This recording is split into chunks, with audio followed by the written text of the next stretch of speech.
Hello and welcome back. I'm so excited today. I have a very special interview with Amanda Neely. She is the podcast host of the Wealth Wisdom Financial Podcast, and she is a certified financial planner. She helps people with their money story, with building wealth, with building legacy. She's incredible. She's absolutely incredible. So, if you are curious on how to take the next steps on building wealth, getting organized, just appreciating your relationship with money better, this episode is going to be fantastic. She actually is a print school student who used our program to help her print, publish, and kickstart this amazing product, which is, she's going to tell you all about it. It's absolutely incredible. It's going to help you set your sights, hit your goals, and crush your wealth goals. So get ready. Let's dive into today's episode.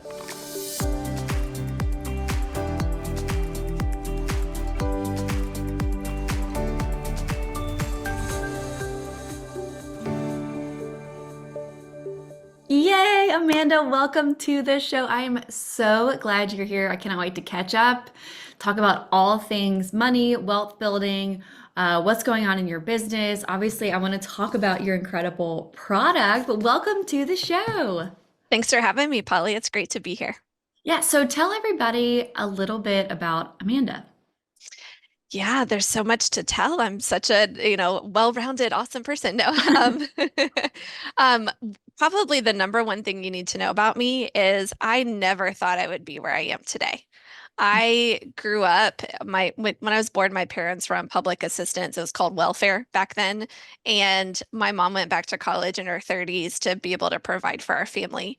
And I didn't know what a financial planner was, that they even existed, right? That wasn't how like part of my culture, what, we did on the edge of poverty ourselves and all of that.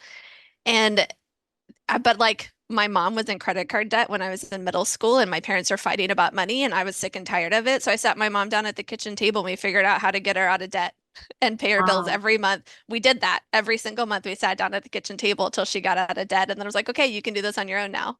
I didn't know it was supposed to be hard. It was just like, let's do this. And I went into the nonprofit sector after college. I've always wanted to make a difference in the world. And I've come to learn like people's relationship with money, what they do with money, changes the world. It makes a big impact in their ability to accomplish their dreams, right? But also in how it moves money around and how that money flows can put some people where I grew up, that I don't want that to happen to anybody anymore. And that's really what drives me every single day. That's incredible. So you kind of started your financial literacy journey began really young at the dining room table with your mom, and you didn't have Financial Peace University on DVD then. You Right, kind of, right. wow, that's incredible. How important do you And think it kudos to my mom that she let me do that, right? Yeah. Yeah, for sure. That's awesome. So, how, just jumping off that, like, how important is it, do you think, for like your kids to really understand financial literacy? Like, do you kind of take that pretty serious in your world? Yeah, my little guy's 6. And I remember he started even just like, he had this little YouTube time when he was a preschooler, but he would hear about money on YouTube and he was getting fed the wrong messages. Like I remember him saying, we started having a conversation. What is money? Where does it come from? How do you use it? And he thought that you dug in the soil to find money and then you put it into your computer and it would grow because all these YouTubers are talking about cryptocurrency and mining for cryptocurrency. And that was his image of what that was. Oh, And I was wow. like, oh no, honey, we need to start all over. And it's been fun to like, well, you make money by providing value. What are some ways you can think of that you can provide value in the world? And he was seeing some townhomes being built near our home, and he's like, you can make homes for people. And I was like, perfect, real estate. That's a great way to create value and earn money. And it's fun to see him like explore that and not just think of a job or a job, a W-2 as a way to make money, or whatever it might be. And I don't think we can start too young with that Sure. because so much I know myself, like mindset, I see this in so many people all the time. It starts that young, whether we actually talk about it or not. So if we want to create adult humans, that have great money mindsets, we have to start as young as we can. Yeah, my daughter's 5 and it's pretty elusive, the money stuff with her. I talk about working so we have money to eat. So that's like her big connection. And my son is obsessed with the movie Cars, and he's Mm, 2, and she's like, "Mommy, we need a fancy car," because she sees the NASCAR cars, and Daddy's like, "Well, we don't have the money for a fancy car." And Mom's like, "Well, Daddy, why don't you just work for Mommy, and then work the job and get the money, And we're like, "Yeah, mhm. okay." So she's putting it together that like things cost money, but there's so much to learn and to start with and to grow her in financial literacy, because it's just not something even in middle school and high school and like basic accounting, it's just missed. Mhm. Mhm. I think that's a big opportunity. So let's chat with the folks that are probably watching this that are in their 18 to who knows how old, 60, 70, talking about where we are now and where we want to go with our wealth or with our goals or even digging out of the credit card debt. It's such a big thing right now. Americans across the country are just in so much credit card debt. And so, how do you help people with their money mindset, with their wealth goals? Like, what's kind of your approach? Yeah, and there's definitely people have an aversion to thinking or talking about money. They think it's going to take too much time, too much effort. They're so busy. How are they ever going to find the time to do it? So they never even do anything. And what Mm, I love to invite folks into is even if you can like switch from scrolling through Facebook to scrolling through, say, a community like what we created with the Wealth Wisdom Financial Community, where you're getting reinforced mindset things, you're learning, mm, right? That can go a long way, right? Um, hardcore. yeah. And then from there, like keep building on that to be like, okay, I don't have to go through every single penny of my budget, but what if I actually open my bank account more often and look at how much is there? Or Mhm. what if once a month I sit down and write out, here's all the balances on my credit cards and how much interest I paid. So I'm just more aware.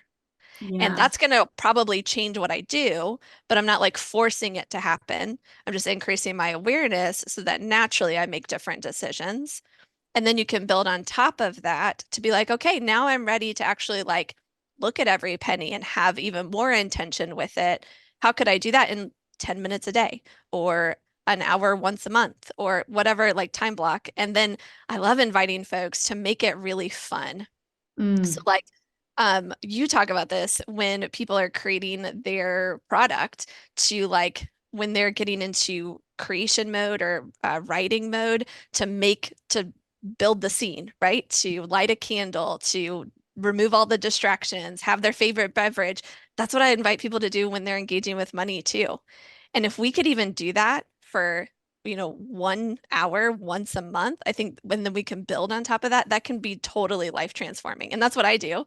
I pop in my favorite music, I've got my cup of coffee, and I block the time, try to get all the distractions. And it's so much more fun that way. And mhm, I know I don't have to think about it outside of that 1 hour if I don't want to. mhm. That's so good. So you'd say probably the biggest problem we have is avoidance. Yeah. Just avoiding the conversation, avoiding structure, we just don't even want to look at it. It's like you just sweep it under the rug and like I don't even want to lift up the rug because it's just going to make me sick.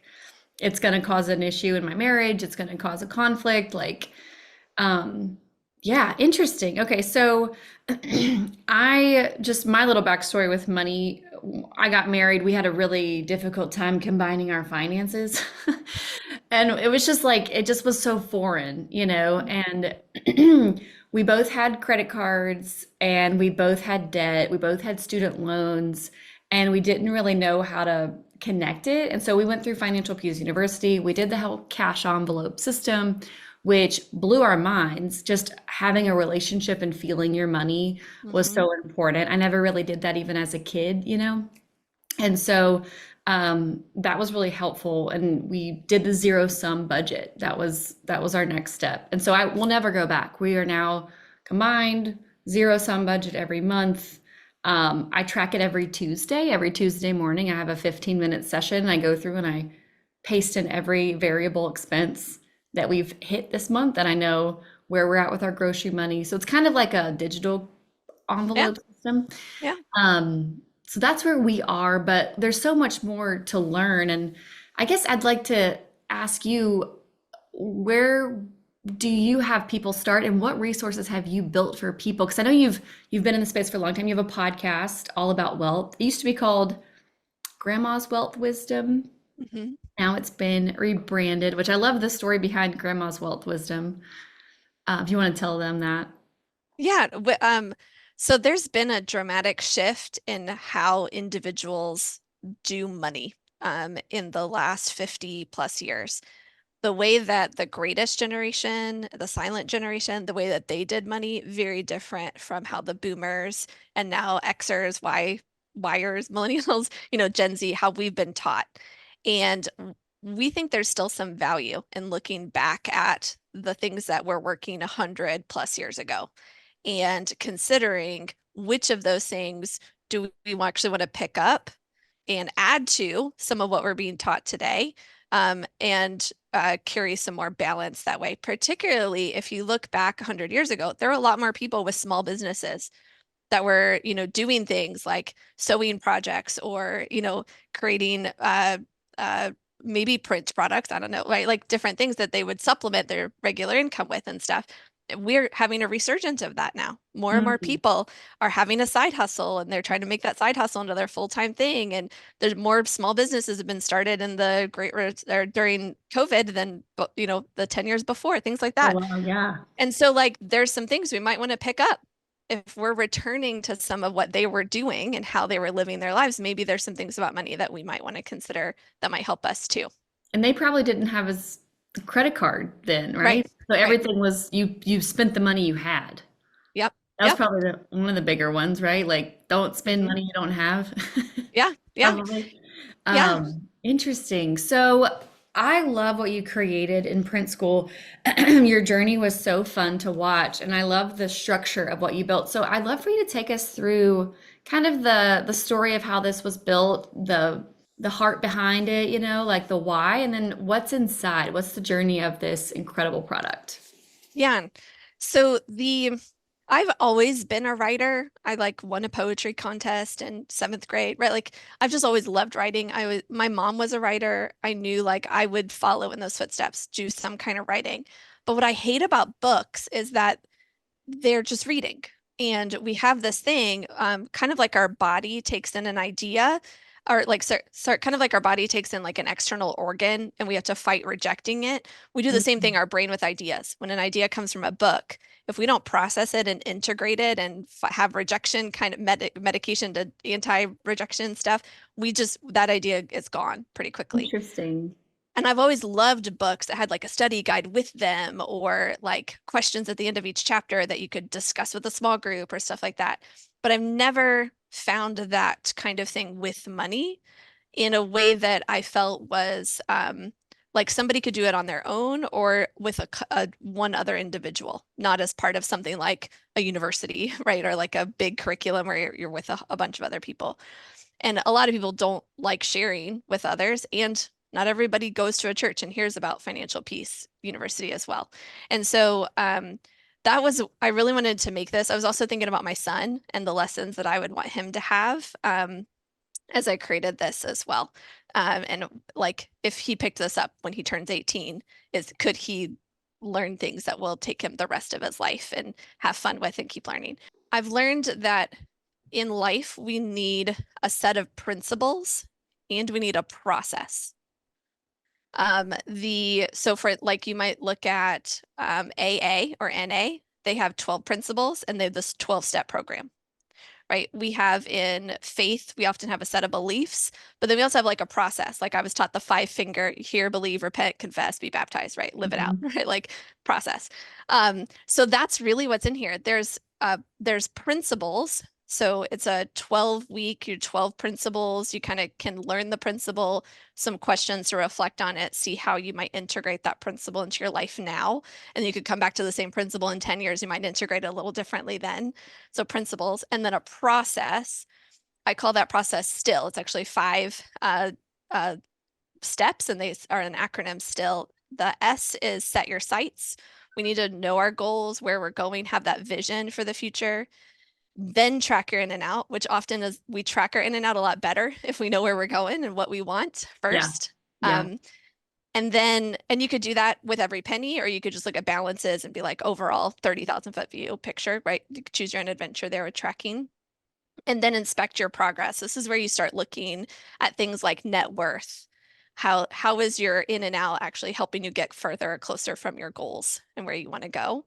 Hmm. And then that's not enough. We actually need to do something. So we then look for the 1% adjustment or the micro adjustment. What's the small thing I could do differently? And that doesn't have to be cutting out the latte. It could be something very different, like increase my income We'll take the or latte. Yeah. Yeah. change my time. Yep. And then the fifth one is live deliberately. Actually, like try out that micro adjustment, put it into action, and then you come back and repeat the same process. So it's still STILL. Set your sights, track your in and out, inspect your progress, look for the micro adjustment, and live deliberately. And if you can take that and apply, you could, if you love like Mint or YNAB, you love budgeting, you got a spreadsheet, you can actually incorporate that spreadsheet as part of the T, right? If Hmm. you have an awesome dream planner right here on my desk, right? You could make your 1% adjustment one of your weekly intentions for the week, right? Hmm. You could, if you know, finance is one of the pieces of the pie, and you could say like this quarter, this is the big, like the micro adjustment that I'm making for the quarter. I'm going to take 3 months to really work that out, and find a Bible verse to go along with it. All those kind of fun things. It's kind what I love about the principles in the process is that they're kind of agnostic in terms of products, tools, what you love, how you operate. The whole idea is that um, you can incorporate them into it. Kind of like the scientific method, it's a 5-step process. A Hmm. middle schooler could use it for their science experiment and science fair, or a rocket scientist could use it, right? Hmm. And everywhere in between. That's what we think about with still. Amazing. I'm obsessed with it. This is my copy. This is Polly Payne's copy right here. I love it. And it's so step by step. It's so guided. It's so fun. Like you've really made it so tangible and beautiful and visual. It's like looking for the micro adjustments, answering these questions. It's so well done to take you step by step to help you with your journey to your goals. And I think I love to kind of jump back to the Christian thing. Like I've seen a little bit of maybe some mindsets around money for Christians. What have you kind of seen since this is kind of the world you live in, like supporting people on their journey beyond just avoidance? Like, do you see people kind of having an issue based on their faith with their money journey? Yeah, there's a couple scriptures that people love to hold on to, right? There's um the one that gets translated a couple different ways, where your money is, there your heart will be, or where your heart is, there your money, like, and Yeah, your I treasure is. I'm Yeah. yeah, I like the where you put your money, your heart follows, and the importance of generosity to remember like it's not all ours, and the stewardship there. But some people think like I can't think about money because then my heart's going to follow that. And it's like, well, that's not exactly what I think that passage is talking about. Or other people remember Jesus talking to the rich young man and telling him it's harder for the rich to get through or a camel to get through the needle of an eye than for the rich to get to heaven. And they just don't want to ever think about wealth, try to be wealthy. And I like to remind them that wealth is in all areas of life. Wealth isn't just about money, it's a wealth of relationships, a spiritual wealth, right? Like when we talk about wealth wisdom, we're not just talking about money. And the other part of that is the apostles' ministry was funded by some really wealthy women, right? Lydia, the dyer of purple cloth, like those kind of things. It's not like they were not going to be going to heaven because they were wealthy. It was actually, they were given those resources to support the ministry that was happening with the early church. And what that interaction with that young man was actually, I think, a really good reminder that we need to remember it's 100% God's. And we have to be in that deep relationship. We'd be having those conversations and asking him, what do I do with this? Do you Hmm. want me to give it all away? Do you want me to buy that fancy car? Right. And that's actually one of the things I love to remind people. Just like with time, we make time for what's most important to us. The same with money. We we have the money for what's important to us. And if we've aligned our goals and our values and our dreams and our priorities with the Father and the Father's heart, our money should be aligned that same way. And it's actually a great invitation, a great journey to go in. Yeah, and the story of the talents, he Yeah. wanted them to grow their talents, at least collect interest on it. What were you doing? Why did you bury it? Because, and then he gave more to the one with the most self-discipline, the one with the most just best use of their resources, right? So it comes back to the fruit of the spirit of self-discipline, right? That's probably where I lack the most in my money journey is patience and self-discipline. I have an Amazon problem. I'll admit it. Hi, I'm Polly. I have an Amazon problem. I love what you said about going back to your thing about Facebook. Like instead of scrolling on Facebook, get into a community where you're being reinforced with positive messaging around this area. Because for some of you, when you do your wheel in the planner, and for those of you that don't know, my product has a life wheel, and we kind of shade in how we're doing in all areas of our life. And we say, how encouraged or discouraged do you feel about your finances? So if you're listening today or watching today and you're like, I'm really struggling in my finances, that's a discouraging area. Well, that means that's an area you need to invest in. You need to pour into. You need to set an intention and take an action, right? So I just joined a health community and I'm in an app with that community and I'm getting messages every day of these people on their health journey. And it has grown to helped me tremendously, like more than I even imagined. And when you said that, I was like, that's so true. Like I worked out this morning and I probably would have skipped it, but I got an alert from like someone in the app that morning and I knew they were tracking me. And it's like, it's so helpful to have community and accountability. There's no real replacement for it unless you're just a wildly self-disciplined, independent person, which I'm not. I'm not at all. And so, tell us a little more about the community you built around your support. Yeah. So there's actually like research out there that shows that people who work with a financial professional like me, like a certified financial planner, they have less stress about money. They have more clarity, right? They feel better about their money journey. But I don't get to talk to my clients nearly enough. I want to, right? But they're busy. I'm busy. My calendar is booked for weeks out, right? So I created this community to have more interaction with me, but also with each other. Hmm. And we have times we get together on Zoom twice a month where we're able to talk things through in person, right? Or kind of in person, right? With face Hmm. to face.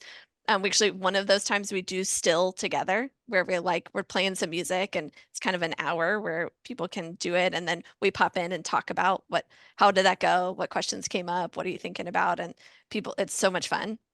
But then in the middle, we have every Monday, I do a mindset post. We call it Millionaire Mondays. And what's that like millionaire mindset encouragement for the week?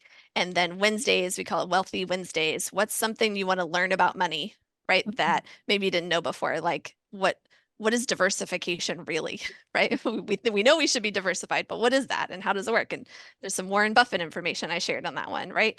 Um, and then there's some fun things like Thriveful Thursdays. What are you celebrating? What are you grateful for? Real Talk Tuesdays. Here's something people have lots of opinions about. What do you think about it? Like what's the best way to pay off debt? Hmm. And then Fun Fridays, where you just get to, get to know each other better and build those relationships. That's so And cool. it's super fun. I love it. It's kind of like a Facebook group, but we did it in a private space with no ads so that people felt more comfortable talking about money, knowing that wasn't going to be used by Facebook to retarget them or anything like that. Sure. Yeah. And also, you're not getting distracted by someone's vacation pictures or Exactly. whatever else you could spend your money on impulsively from an ad.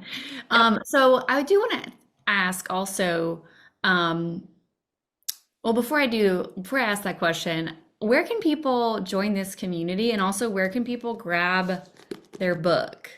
Yeah, it's all at Wealth Wisdom FP. F is in financial and P is in podcast, wealthwisdomfp.com.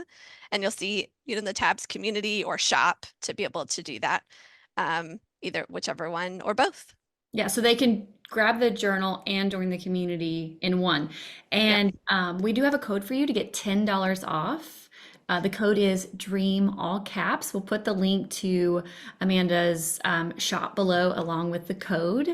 And I do want to ask you a question because a big thing with wealth that a lot of people are seeing on YouTube, on TikTok, everything is about like the manifestation of wealth, how to write a check to the universe, or how to fix your money blockers so money flows to you. And you hear people talking about that. People sell courses on it, how to become rich by just opening up your vibrations and letting money flow to you and out of you, and it's like what is going on, and also I do understand that some of the things with money is psychological. We do have mindset blocks around money, like you said. Some people don't even want to think about it because they're so scared of becoming wealthy because Jesus condemned this wealthy young rich man, right? So what in all of that we're seeing in the culture on the internet, where's the truth and where's the lie in your Y- perspective? Yeah. I could talk about this for hours. I'll try to keep it short. That I know some um, pastors nearing retirement, and they lived the past 30 years of ministry trusting that God would take care of them. And I love that they have that faith. I love that that's true. But as they're looking at, oh gosh, now I'm going to pass on this church to somebody, I'm not going to have this salary that I was getting. I haven't saved anything up. And Mm, they had that trust, and I believe, right? Like that they'll be okay. They have other ways to get support, maybe, things like that. Their faith will get bigger as they enter into that next phase of life. But that really scares me that, I just trust that God will take care of me, philosophy that people have for when I'm older. And I know that there's probably going to be more money running through our hands. Every single person listening to me, there's going to be more money that comes into your life than you can imagine today. Even if it's just because of inflation and the Federal Reserve printing more money, you're going to have more money coming through your life than you can imagine today. And that's part of how God is taking care of your future, right? And what I love to invite folks into is to have that trust, to have that faith. I am going to have these windfalls, this unexpected increase, then this inheritance, whatever it might be. I'm going to go ahead and today decide what I'm going to do with it so mm, that when it comes, I'm ready for it. And I've seen this time and time again that when people know what they're going to do with something, right? I'm going to save this amount, this percent of what I get. I'm going to, pay off my parents' mortgage so they have less money that they need in retirement, whatever it might be. This is what I'm going to do. That then that windfall comes and they're ready for it. And I mm, don't know if it's that windfall comes because they did those things, or if it's um they did that windfall was going to come anyway, but I know that they're going to do better because they made those steps. They had that intention. They dreamed those dreams. They set that thing. And that could even be, most people get a raise once a year, right? mhm. Deciding what you're going to do with that raise in advance. Maybe that means you get a bigger raise. Maybe it doesn't. I don't know. But I think you'll be in a better place regardless of what happens. We have to prepare for our blessings. Yeah. We can expect God for blessings, but we have to be prepared for it so that it's used properly. Yeah. And then the other part of that is so there's this really amazing book. It's very like psychology heavy, written by a researcher named Tanya Lerman. It's called When God Talks Back. And I was actually one of her like interviewees for this book, and I'm under a pseudonym. And because she was a professor at the university I was at, and she kind of did this anthropological study of the church I was going to at that time. And she has this big chapter in there about when people stop hearing from God, right? Like, and I'm sure we've all been through these kind of dry seasons in our lives, these desert seasons where we feel like, where's the blessing? I can't believe it's not here. And I love what she shares there. It's like that's when we see like our real faith. And it's also coming out of that, we see our faith much larger than it was before. And that's also when some people lose their faith. And what I for sure want for folks is you dream these dreams, you get ready for the blessing, but sometimes the blessing doesn't come, and or it comes later than you might expect, or that kind of thing. I don't want your faith to be destroyed by that. And I want that faith to actually be strengthened by that. And whatever people are doing, whatever woo-woo, manifestation they're doing, I want it to be set up that their faith will increase no matter what happens. Hmm. And I think it gets really dangerous when it destroys people's faith. Mm. Yeah, that's powerful. Yeah, and it's to me it all comes down to surrender. Yep. It's surrender, but I'm active in the waiting. I'm Hmm. active in the preparation. I'm active in my faith, but ultimately we're all surrendered to the outcome, you Yep. know? We do our best. We bring in our 100 and God brings his 100, but we still have to bring our 100. We don't bring 10, he brings 90. We bring 100, God brings 100. His 100 is a million times better than our 100, Yep. But we Yep. have to be active in the waiting and surrender it, surrender the outcome. Yep. That is You beautiful. probably do this with your kids. You have no idea what their faith's going to be like when they're 30 years old. But you're doing the best that you can, and you're trusting God that He's doing the best that He can, and that your children will be people of faith and have a rich relationship with their Heavenly Father at that point. But you have Yeah. no control over the outcome. Oh, Lordy. I So love just control. Control's so fun. right, take that same spirit and apply it to your money, is what I Yeah, would suggest. You don't know where it's going to be in 30 years. But if you do your best, you can trust God's doing his best and it'll be okay. that's so good. Oh, that's so good. Well, I think everyone needs to take the step right now to commit to putting intention behind their wealth, behind their money, so they can be the next Lydia. They can make impact. They can hit their dreams and their goals and leave a legacy. So, again, the link is below to grab Amanda's book. Also, you can join her community. She also has a fantastic podcast. What's the name of your podcast? Just a Yeah, Wealth Wisdom Financial Podcast. Amazing. So, last question. I know I already said last question, but what was your journey like printing and Mhm. publishing this little beauty? Yeah, I had one thing I for sure wanted to share today, and so glad that we get to ask this question. Um, I am by no way an aesthetics artsy kind of person. I love music. I love going to art museums and looking at the art, but that is just not me. In fact, my background would just be blank right now because I'm a minimalist, right? My husband is like, let me do up your background. I'm like, fine, whatever. And so approaching making something luxurious and beautiful was just so foreign to me. Have me write all the words, think of like the process, the journey I want to take people through. I'm all for that. But your help in making sure that this is, nice vegan leather, thick paper, the margins are correct, like all the, things that make it beautiful. I couldn't have done that without print school. And I'm so grateful for that. I mean, if when people go to my website, they're going to see we're not aesthetically pleasing people. We're working on it. We need to hire some more experts to do that for us. But this would have been a much worse product without print school, right? It would have been one of those like print on demand, right? Like flappy things that no one would have taken seriously because they didn't see the like beauty in it. Mm.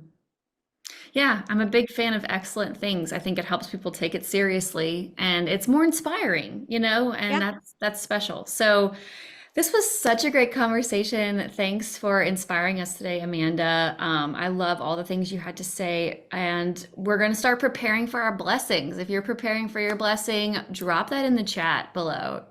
I'm going to get prepared for my blessing. I'm ready for that. I'm trusting God for that. Make sure you check out all of Amanda's amazing resources. And if you want to print something like Amanda has, maybe you have a dream to create something, you want to start a side hustle with a printed product, you can apply to join Print School at horatioprinting.com/print school, or check out our free workshop at horatioprinting.com/workshop. We'd love to see your application roll through my desk. But thank you so much, Amanda, for coming on the show. You are such an inspiration. Yeah. Thank you for having me, Polly.